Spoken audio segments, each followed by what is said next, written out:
Success ಬ್ಯಾನರ್ಗಳಿಂದ success ಮೀಟನ್ನು ಮಾಡ್ತಾ ಇದ್ದೀವಿ. Success banner ಮೂರಿದೆ.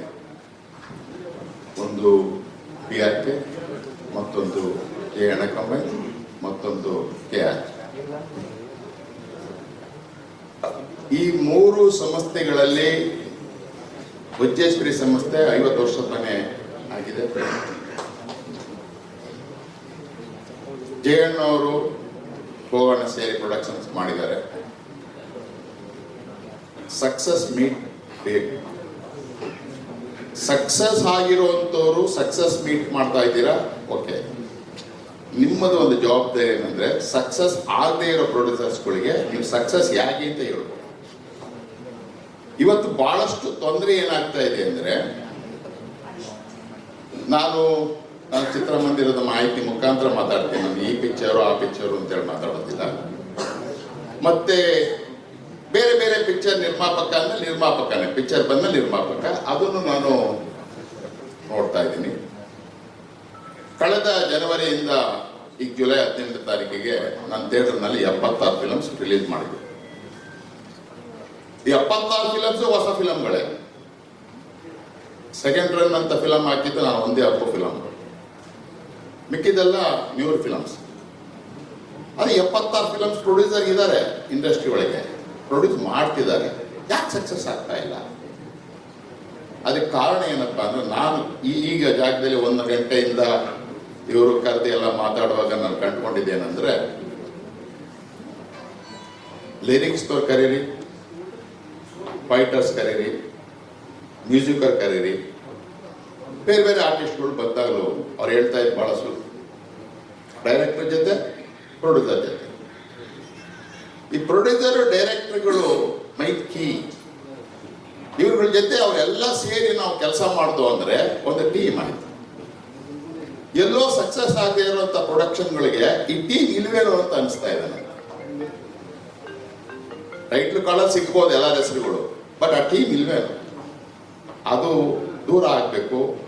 ಹೊಸ ಬರುವಂಥವ್ರು ಈ ಸಕ್ಸಸ್ ಅವರ ಅನುಭವವನ್ನು ತಗೊಂಡು ಮಾಡಬೇಕು. ನಾನು ಎಕ್ಕ ಫಿಲಮ್ ಬರ್ತೀನಿ. ಆಗಲೇ ನಮ್ಮ ಕೊಲೆಗೆ ಹೇಳಿದಾಗೆ ಚಿತ್ರಮಂದಿರಗಳು ಮುಚ್ಚಿದ್ದೇವೆ, ಮುಚ್ತಾ ಇದ್ದೀವಿ, ಮುಚ್ಚಿದ್ದೀವಿ. ಅಣ್ಣೂರು ಫಿಲಮ್ಸ್ ರಿಲೀಸ್ ಆದಾಗ ಅವರ ರಾಜ್ಯದಲ್ಲಿ 40 ಥಿಯೇಟರ್ ಆಗ್ತಾ ಇದ್ದಿದ್ದು. 150 ದಿನ ಕಂಟಿನ್ಯೂಸ್ ಪ್ರೋಗ್ರಾಮ್. ಯಾಕೆ ನೋಡಿ, ಅವ್ರದೊಂದು ಗುಣ ಏನಿದೆ, ಆ ಸಂಸ್ಥೆಯಿಂದ ಬಂದಂತ ಫಿಲಮ್ಗಳಿನ ಗುಣ ಏನು ನೋಡಿ. ಅವತ್ತಿನ ಕಾಲದಲ್ಲೂ ಬೇರೆ ಬೇರೆ ಕಲಾವಿದರುಗಳು ಪಿಕ್ಚರ್ಗಳು ಬರ್ತಾ ಇದ್ದವು. ನನ್ನ ಫಿಲಮ್ಸ್ ಈ ಜಾಗದಲ್ಲಿ ಇದ್ರೆ ಇನ್ನೊಂದು ಜಾಗದಲ್ಲಿ ಬರಲಿ ಅನ್ನೋ ದೃಷ್ಟಿಯಿಂದನೇ ಅವತ್ತು ಅಣ್ಣವ್ರ ಫಿಲಮ್ ರಿಲೀಸ್ ಆದ 2 ವಾರ 3 ವಾರಕ್ಕೆ ಇನ್ನೊಂದು ಬೇರೆ ಬೇರೆ ನಟರು, ದೊಡ್ಡ ದೊಡ್ಡ ನಟರುಗಳ ಫಿಲಮ್ ಬರ್ತಾ ಇತ್ತು. ಇಡೀ ಕರ್ನಾಟಕದ ಎಲ್ಲಾ ಚಿತ್ರಮಂದಿರಗಳು ತುಂಬಿದ ಗೃಹಗಳಲ್ಲಿ ಹೋಗ್ತಾ ಇತ್ತು. ಚಿತ್ರರಂಗ ಬಹಳ ಬಹಳ ಜೋರ ಬೆಳೀತು. ಇಲ್ಲಿ ಆತರ ಯಾವುದು ಕಾಂಪಿಟೇಷನ್ ಇರ್ಲಿಲ್ಲ. ಈ ವಾರ ಅಣ್ಣವ್ರ ಫಿಲಮ್ ಬಂದ್ರೆ 3ನೇ ವಾರಕ್ಕೆ ಇನ್ನೊಂದು ಫಿಲಮ್ ಬರೋದಲ್ಲ. ಅದನ್ನು ನೋಡ್ತಿರು ಜನ. ಇದನ್ನ 200 ದಿನ, 300 ದಿನ, 500 ದಿನ ನೋಡ್ತಾ ಇದ್ರು. ಬಟ್ ಈ ವಾತಾವರಣ ಇತ್ತು. ಆ ವಾತಾವರಣನ ಈ 3 ಬ್ಯಾನರ್ಗಳಿಂದ ಈ ಪಿಕ್ಚರ್ ನೋಡಿದ್ದೀನಿ ಅಂತ ನಾನು ಅನ್ಕೊಳ್ಳೋದಾಯ್ತು. ಯಾಕೆಂದ್ರೆ ನೀವು ಹೇಳ್ತಾ ಇದ್ರಿ, ಊಟ ಹಾಕೋ ವಿಷಯದಲ್ಲಿ ಹೇಳ್ತಾ ಇದ್ರಿ. ದೊಡ್ಡವ್ರ ಮನೆಯ ಗುಣನೇ ಅದು. ದೊಡ್ಡ ಮನೆ ಬ್ಯಾನರ್ ಅಲ್ಲಿ ಫಸ್ಟ್ ಹೇಳ್ತಾ ಇದ್ದಿದ್ದು ಎಲ್ಲರೂ ಒಂದೇ, ಇಲ್ಲಿ ಅವ್ರು ದೊಡ್ಡವರು ಇವ್ರು ದೊಡ್ಡವರು ಅಂತಲ್ಲ, ಒಟ್ಟಿಗೆ ಕೂತ್ಕೊಂಡು ಅದನ್ನ ಮಾತು 4-5 ಜನ ಮಾತಾಡುವಾಗ ಹೇಳ್ತಾ ಇದ್ದಿದ್ದೇನೆಂದ್ರೆ, ಊಟದ ಬಗ್ಗೆ ಅವ್ರು ಹೇಳುವಾಗ ಆ ದೊಡ್ಡ ಮನೆ ಒಂದು ಏನಿದೆ ಪದ್ಧತಿಯ ಗುಣ ಇಲ್ಲಿ ಅಳವಡಿಸ್ಕೊಂಡಿದ್ದೀವಿ. ಅದು ಎಲ್ಲರೂ ಅಳವಡಿಸ್ಕೊಬೇಕು.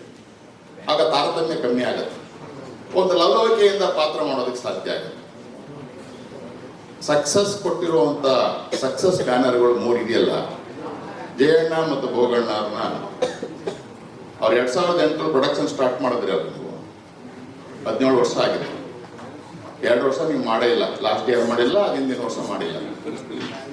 ಎಲ್ಲ ವರ್ಷದಲ್ಲಿ 2 ಫಿಲಮ್ ರಿಲೀಸ್ ಮಾಡಿದ್ದಾರೆ ಅವರು. 24 ಫಿಲಮ್ಗಳು ರಿಲೀಸ್ ಮಾಡಿದ್ದಾರೆ.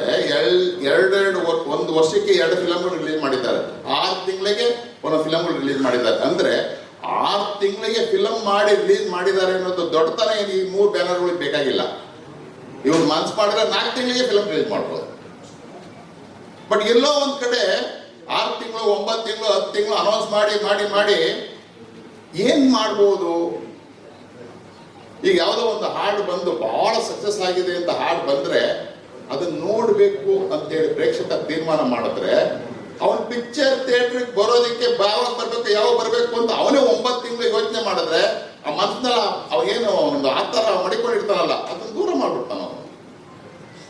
ಅದು ಬಹಳ ಮುಖ್ಯ ಆಗಿದೆ.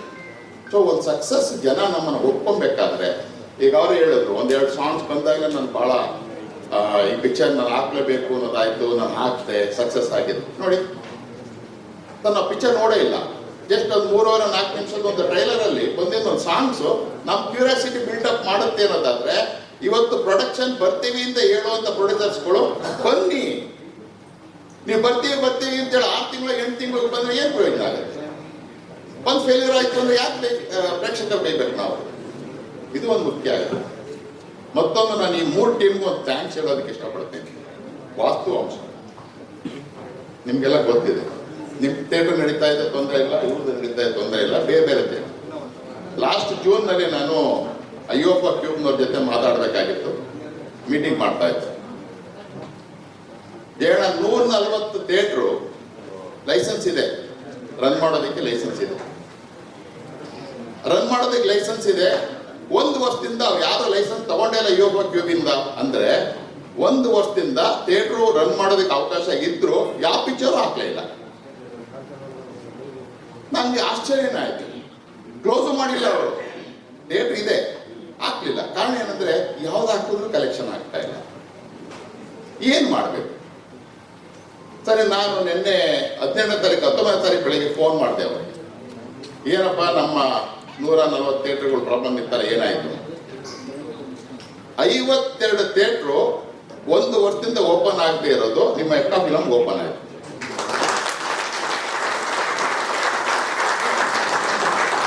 ಆ ಥಿಯೇಟರ್ಗಳು 40-50 ವರ್ಷ ಅಣ್ಣವ್ರ ಪಿಕ್ಚರ್ ಎಲ್ಲಾ ಫಿಲಮ್ಗಳು ನೋಡಿ ಬಂದಿರುವಂತ ಥಿಯೇಟರ್ಗಳು ಮುಚ್ಚಬೇಕು ಅಂದ್ರು ಮುಚ್ಚದಲ್ಲೇ ಹಾಗೆ ಮಡಿಕೊಂಡಿದ್ದಾರೆ. ಅಂದ್ರೆ ಫಿಲಮ್ ಚೆನ್ನಾಗಿರೋದು ಬಂದಾಗ ನಾನು ಆ ಚಿತ್ರರಂಗದಲ್ಲಿ ಉಳಿಬೇಕು ಅನ್ನೋ ಆಸೆ ಅವ್ರಿಗೆ ಇದೆಯಲ್ಲ, ಅದು ಮುಖ್ಯ ಆಗುತ್ತೆ. 52 ಫಿಲಮ್, ಬೇರೆ ಒಂದು ಫಿಲಮ್ ರಿಲೀಸ್ ಆಗಿದೆ, ಅದು 21 ಥಿಯೇಟರ್ ಓಪನ್ ಆಯ್ತು. ಕಾರಣ ಏನಂದ್ರೆ ಫ್ಲೋ ಇರ್ಬೇಕು ನಮ್ಗೆ. ಫಿಲಮ್ ಫ್ಲೋ ಇದ್ರೆ, ಈ ರೀತಿ ಬರ್ತಾ ಇದೆ, ಸಕ್ಸಸ್ ಬರ್ತಾ ಇದ್ರೆ ನಾವು ಖಂಡಿತ ಚಿತ್ರರಂಗನ ಇನ್ನೂ ದೊಡ್ಡ ಮಟ್ಟಿಗೆ ಎತ್ಕೊಂಡು ಹೋಗ್ಬೋದು. ಎತ್ತು ಕೊಟ್ಬಿಟ್ಟಿದ್ದಾರೆ ಹಿರಿಯವರು, ಅಣ್ಣವ್ರ ಸಮೇತ ಬೇರೆಯವರಾದ್ರೂ ನಮ್ಗೆ ದೊಡ್ಡ ಮಟ್ಟದಲ್ಲಿ ಕೊಟ್ಬಿಟ್ಟಿದ್ದಾರೆ. ಈಗ ಉಳಿಸ್ಕೊಬೇಕಾಗಿದೆ ನಾವು ಅಷ್ಟೇ, ಅದನ್ನು ಅದ್ಬಿಟ್ಟು ಇನ್ನೇನಿಲ್ಲ. ಎಕ್ಕಾ ಫಿಲಮ್ಮು 18ನೇ ತಾರೀಕು ರಿಲೀಸ್ ಆಗಿದೆ. 17ನೇ ತಾರೀಕು 9 ಗಂಟೆ ನಾನು ಬುಕ್ ಮೈ ಶೋನೆಲ್ಲ ಬಿಟ್ಟಿದ್ದು. ಸಂಜೆ ಒಂದು 7:15 ಥಿಯೇಟರ್ ಹತ್ರ ಬಂದೆ. ನನಗೆ ಆ ಥಿಯೇಟರ್ನಲ್ಲಿ ಬೇರೆ ಬೇರೆ ಟಿಕೆಟ್ಗಳು ಬುಕ್ ಆಗಿದೆ, ಅದಲ್ಲ, ಒಂದು ಕಂಪ್ಯಾರಿಸನ್ ಮೈಂಡ್ ಬಂತು ನನಗೆ. 1960 ಟಿಕೆಟ್ ಏನೋ ಬುಕ್ ಆಗಿತ್ತು ಆನ್ಲೈನಲ್ಲಿ, ಅಂದರೆ ಹೆಚ್ಚು ಕಡಿಮೆ 2000 ಟಿಕೆಟ್ ಬುಕ್ ಆಗಿತ್ತಲ್ಲ.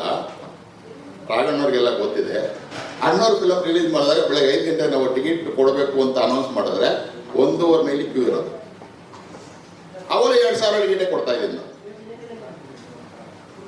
ಯಾಕಂದ್ರೆ 2000 ಜನ 2 ಅಡಿಯಿಂದ 4000 ಅಡಿ ನಿಂತ್ಕೊಬೇಕಾದ್ರೆ ಕನಿಷ್ಠ ಪಕ್ಷ 1.5 ಕಿಲೋಮೀಟರ್ ಬೇಕೇ ಬೇಕು. ನಿಂತ್ಕೊಳ್ತಾ ಇದ್ರು, ಕ್ಯೂ ಟಿಕೆಟ್ ಕೊಡ್ತಾ ಇದ್ರು. ಅವಾಗ ಈ ಆನ್ಲೈನ್ ಯಾವ ಇಲ್ಲ. ಆಗ ಸುತ್ತಮುತ್ತ ಜನ ಪೇಪರ್ ಏನ್ ಹೇಳ್ತಾ ಇತ್ತು ಅಂದ್ರೆ ಒಂದು ಮೈಲಿ 1.5 ಮೈಲಿ ಕ್ಯೂನಲ್ಲಿ ಟಿಕೆಟ್ ಅದ್ರ ಬಗ್ಗೆ ಹಿಂಗಾಯ್ತು ಅಂತ ಹೆಮ್ಮೆ ಪಡುವಷ್ಟು ಖುಷಿ ಆಗ್ತಾ ಇತ್ತು.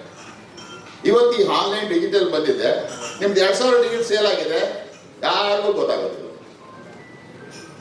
ಯಾರಿಗೂ ಗೊತ್ತಾಗಲೇ ಇಲ್ಲ.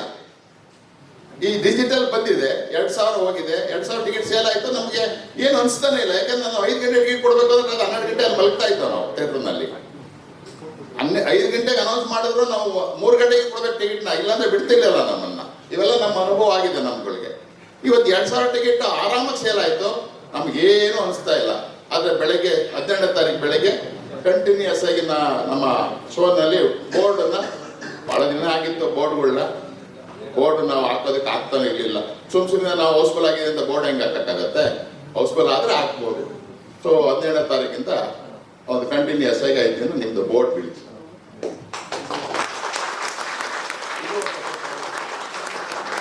ಅದರಿಂದ ಪಿಕ್ಚರ್ ಚೆನ್ನಾಗಿದ್ದಾಗ ಸುತ್ರಿ ಮೇಡಮ್ ಅವ್ರು ಹೇಳ್ತಾ ಒಂದು ಮಾತು ಹೇಳೋದು, ಬಹಳಷ್ಟು ಜನ ಕಲಾವಿದರು ನಾನು ನೋಡಿದೆ, ಬಹಳಷ್ಟು ಜನ ಕಲಾವಿದರುಗಳು ಅಭಿನಯನ ಹೊಂದಿರತಕ್ಕಂಥ ಕಲಾವಿದರುಗಳಾಗಿದ್ದಾರೆ. ಅವರಲ್ಲಿ ಪಾತ್ರ ತಗೊಳ್ಳೋದು ನಮ್ಮ ನಿರ್ದೇಶಕರಿಗೆ ಸೇರಿತ್ತು, ಅದು ಸರಿ ತಪ್ಪು ಅನ್ನೋದನ್ನ ವಿವೇಚನೆ ನಿರ್ಮಾಪಕರಿಗೆ ಸೇರಿತ್ತು. ಇವೆಲ್ಲ ಒಗ್ಗೂಡಿದಾಗ ಖಂಡಿತ ಸಕ್ಸಸ್ ಆಗೇ ಆಗುತ್ತೆ, ಹೇಳಗೆ ಅನುಮಾನ ಇಲ್ಲೇ ಇಲ್ಲ. ದೊಡ್ಡ ದೊಡ್ಡ ಚಿತ್ರಗಳಲ್ಲಿ ತಾವೆಲ್ಲ ಮಾಡಿರುವಂಥದ್ದು. ಜಯಣ್ಣ, ಜನವರಿಯಿಂದ ಇಲ್ಲಿವರೆಗೂ ಮುಚ್ತಾ ಇರೋ ಥಿಯೇಟರ್ಗಳೆಲ್ಲ ಉಳಿಸಿದ್ದೀರಾ ಅನ್ನೋ ಭಾಗ್ಯ ನಿಮ್ಗೆ ಬರಲಿ. ಅದು ಮುಚ್ಚೋದು ಸುಲಭ. ಒಂದ್ಸಾರಿ ನಾವು ಪ್ರೊಜೆಕ್ಟರ್ ಸ್ಕ್ರೀನನ್ನು ತೆಗೆದ್ರೆ ಆ ಥಿಯೇಟರ್ ಅವ್ರು ಬೇಕು ಅಂತ ಅನ್ನೋದಿಲ್ಲ, ತೆಗೆದುಬಿಡ್ತಾನೆ. ಆದರೆ ಅವ್ನು 1 ವರ್ಷ ಕಾಯ್ಕೊಂಡಿದ್ದು ನಿಮ್ಮ ಫಿಲಮ್ ಆಗಿ ಓಪನ್ ಮಾಡಿದ್ನಲ್ಲ, ಅದು ನಾನು ನಮ್ಮ ಎಲ್ಲ ಚಿತ್ರಮಂದಿರಗಳ ಮಾಲೀಕರ ಪರವಾಗಿ ನಿಮ್ಮ 3 ಸಂಸ್ಥೆಗಳಿಗೂ ಧನ್ಯವಾದಗಳನ್ನು ಅರ್ಪಿಸ್ತೀನಿ. ಯಾಕೆಂದರೆ ಈ ಸಂದರ್ಭ ನೀವು ವರ್ಷಕ್ಕೆ 2 ಫಿಲಮ್ ಮಾಡೋ ಅನುಭವ ಇದೆ. ನೀವು ಹೊಸದಾಗಿ 3 ತಂಡ ಸೇರ್ಕೊಂಡಿದ್ದೀರಿ. ನೀವು ಮನಸ್ಸು ಮಾಡಿದ್ರೆ ವರ್ಷಕ್ಕೆ 4 ಫಿಲಮ್ ರಿಲೀಸ್ ಮಾಡ್ಬೋದು, 1-2 ಅಲ್ಲ. ಅನುಭವ ಇದೆ ನಿಮ್ಗೆ. ಏನು ಯಾರು ಹೇಳ್ಕೊಡ್ಬೇಕಾದ ಅವಶ್ಯಕತೆ ಇಲ್ಲ. ನಿಮ್ಗಳಿಗೆ ಬೇರೆ ಬೇರೆ ಅಂಗಗಳು ಸಹಕಾರ ಕೊಟ್ಟರೆ ಖಂಡಿತ ನೀವು ಮಾಡ್ತೀರಿ. ನೀವೇನು ಸಕ್ಸಸ್ ಮಾಡಾದ್ಮೇಲೆ ನನಗೇನು ಬೇಡಪ್ಪ, ಚೆನ್ನಾಗಿ ದುಡ್ಡು ಬಂದಿದೆ ಅಂತ ನೀವೇನು ಯಾರು ಫಾರಿನ್ ಸೆಟ್ಲ್ ಆದವ್ರಲ್ಲ. ಇಂಡಸ್ಟ್ರಿ ಒಳಗೆ ಇದ್ದೀರಾ, ಇಲ್ಲೇ ಇದ್ದೀರಾ, ಬೇರೆ ಫಿಲಮ್ ಮಾಡ್ಕೊತಾ ಇದ್ದೀರಾ, ಎಲ್ಲ ಮಾಡ್ತಾ ಇದ್ದೀರಾ, ಇಂಡಸ್ಟ್ರಿ ಬೆಳೆಸ್ತಾ ಇದ್ದೀರಾ. ಇನ್ನು ಹೆಚ್ಚಿನ ಬೆಳೆಸಿ ಅಂತ ಹೇಳ್ತೆ. ನಾನು ಅಣ್ಣವರು ಫಿಲಮ್ನಲ್ಲಿ ನಮ್ಮ ಥಿಯೇಟರ್ನಲ್ಲಿ ಹಾಕಿದಾಗ ಅಣ್ಣವ್ರ ಪಿಕ್ಚರ್ ನೋಡಕ್ಕೆ ಬರ್ತಿರ್ಲಿಲ್ಲ. SS TV ಸಿನಿಮಾ ಜಗತ್ತಿನ ಕ್ಷಣ ಕ್ಷಣದ ಸುದ್ದಿಯೊಂದಿಗೆ.